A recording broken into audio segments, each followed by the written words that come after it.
Charleston ought to get up in the pulpit and really preach a sermon to you kids. But I'm here to tell you the story of the French Huguenot Church. I'm sure that you're all familiar with the name Huguenot, but the name or the term Huguenot itself has been lost to posterity.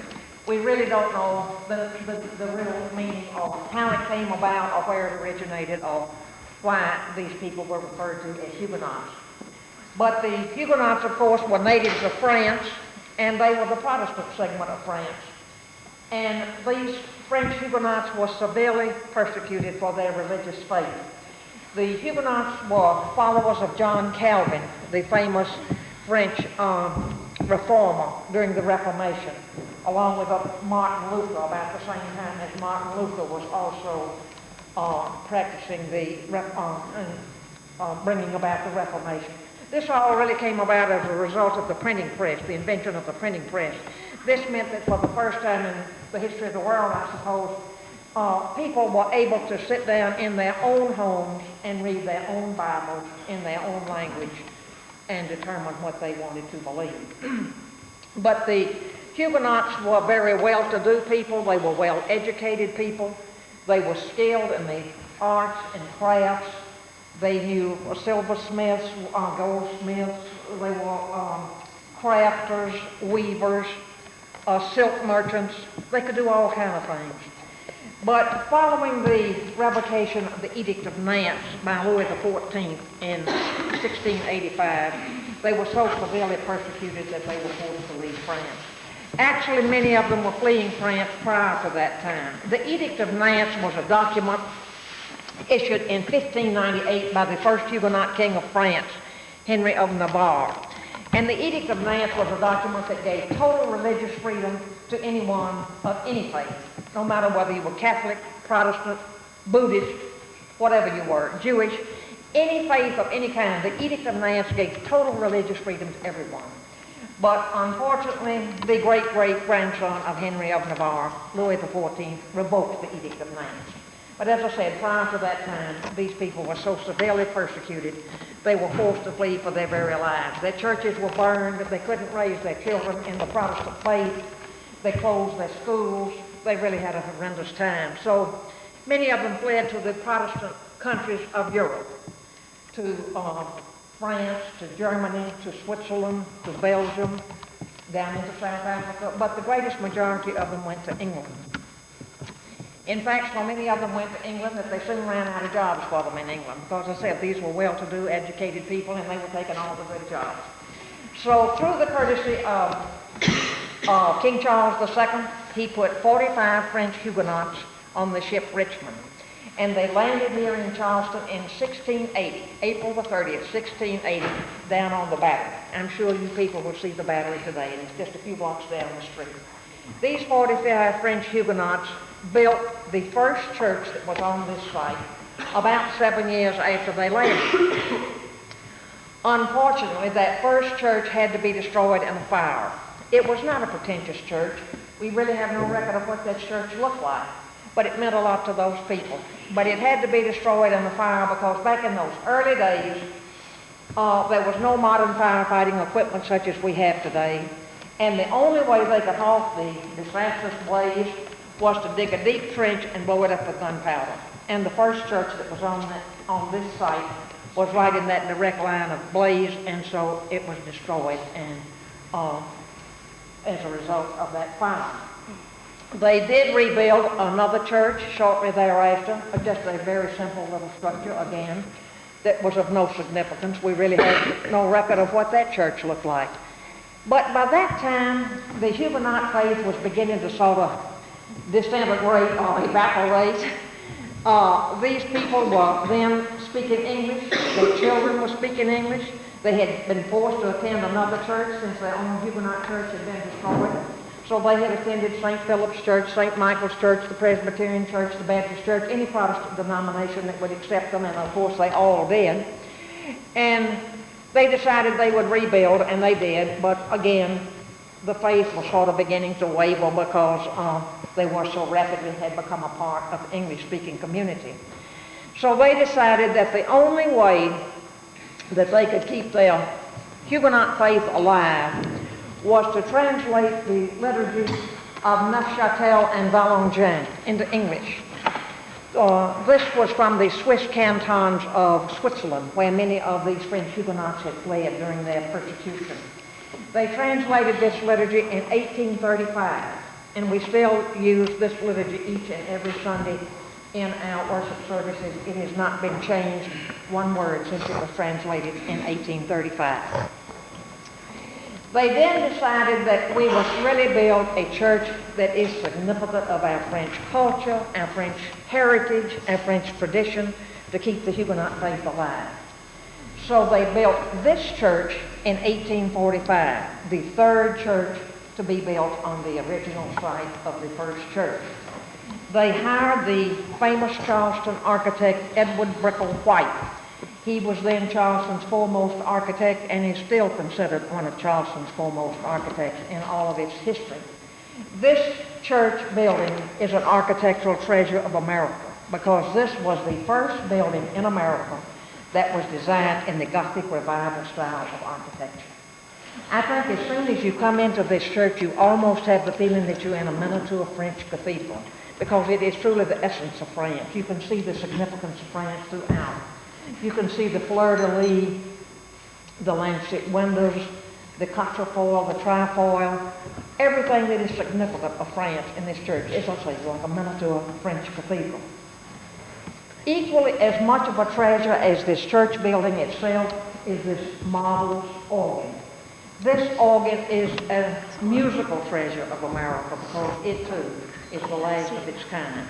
This organ was built expressly for the church at the time it was built in 1845, built by the famous New York organ maker Henry Urban, considered one of the finest organ makers in America at that time, and built expressly for this church. It is a very difficult instrument to play, but it is still played each and every Sunday during our worship service. It is extremely difficult to play. It has what they call a tracker system that responds instantaneously to the touch of the organist, so the organist really has to know how to play this instrument. It has a Baroque quality of tone, such as Bach or Handel might have composed for, and it is truly a marvelous instrument. Thanks to the generosity of a very wealthy New York Huguenot, this marvelous instrument was restored to its original pristine condition in 1969. And the church celebrated this restoration of this instrument with a marvelous organ recital given by the world-famous organist E. Powell Biggs, and it attracted an overflow crowd that went clear on out into Queen Street and Church Street. And in the audience that night was Henry Urban Gaillard, the great-great-grandson of the maker of this instrument, Henry Urban. We came within a hair's breadth of losing this marvelous instrument back during 1865. I'm sure all of you all know what happened in Charleston back in 1865. It was the most difficult period in Charleston's history.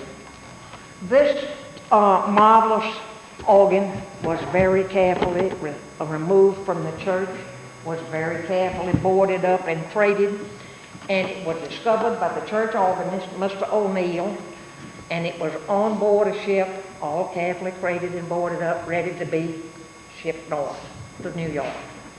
Well, I don't know what Mr. O'Neill said or did to the sea captain, but we know he went aboard that ship and he said something to the sea captain that persuaded him that he could take anything else out of Charleston as a booty of war if he would just leave the Henry Urban organ in the Huguenot church.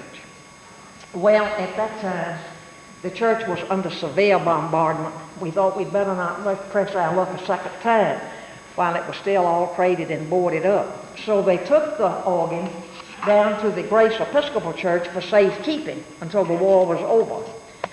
And then they thought, well, things are sort of leveling off. Maybe we can bring the church organ back to the church.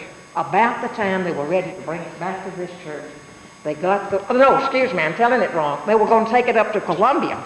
Things were getting hotter and hotter in Charleston. They were going to take the organ up to Columbia. And about to take the organ up to Columbia, they got the word that Columbia had been burned to a cinder. And so they kept it where it was, and following the end of the war, they did bring it back, and it's now with us. I should say that since I'm speaking of the Civil War period, when the bombardment was not as severe as it normally was, General Beauregard and his staff worshiped in this church each and every Sunday. So you see, you are in quite a historic church. The chandelier is one of the original of 3. We did have 3 of these chandeliers, but unfortunately something happened to those other chandeliers back during that unfortunate period. While I'm speaking of symbolism in this church, I must point out the Huguenot cross here in the triangle to my left. I am also wearing the Huguenot cross as a necklace. The Huguenot cross was simply a mark of identification that was worn from one Huguenot to the other to identify the fact that they were of the Huguenot faith. It can now be worn by anyone who is of the Protestant faith. It is no longer worn just by Huguenots, but anyone who is of the Protestant denomination or the Protestant faith. Now you may be wondering what all of these tablets and memorial plaques are around the wall.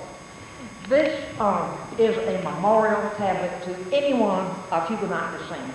They did not have to be from Charleston. They did not have to be from South Carolina. They could be from anywhere in the world if you could prove that you were of Huguenot descent.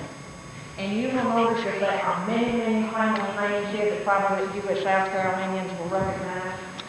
General Francis Marion, the swamp fox of the Revolution that gave the British such a hard time. Henry and John Lawrence, imprisoned in the Tower of London during the Revolution. The most famous one that you will immediately recognize is George Washington, the first president of our country. He was of Huguenot descent, and so were 22 other American presidents of our country. Then we have Sidney Lanier that wrote the great poem, The Marshes of Glen. And here on this side you will see Matthew Fontaine Maury, the so-called the pathfinder of the seas, because he was the one who developed the science of oceanography, the study of the winds, the tides, the currents, the Hurricane Hugos. And that science of oceanography developed by Matthew Fontaine Maury is still being taught in all the oceanographic centers of the world today. These pews, you notice, all have a number, and some of them even have a name still on a plaque with a name on it. These originally were rented pews. Of course, they are no longer rented today, but in those days you paid rent for your pew and you sat in the same pew each and every Sunday. But now, I am happy to say that practice is no longer. No, everybody wants to take a shot. Here we go. What can I do? Come on. Kelly, I'm not interested in Lori. I want this. Here, Lori. Kelly, you drop that video camera. I won't drop it. Come on, get it, Lori. Right here. That's okay. You're messing up the thing. Go ahead. Can I do it now? Like, I'm trying to find Manigault Vault. That rhymes. Stop it, Jerry. There's Jerry. That is the coolest thing.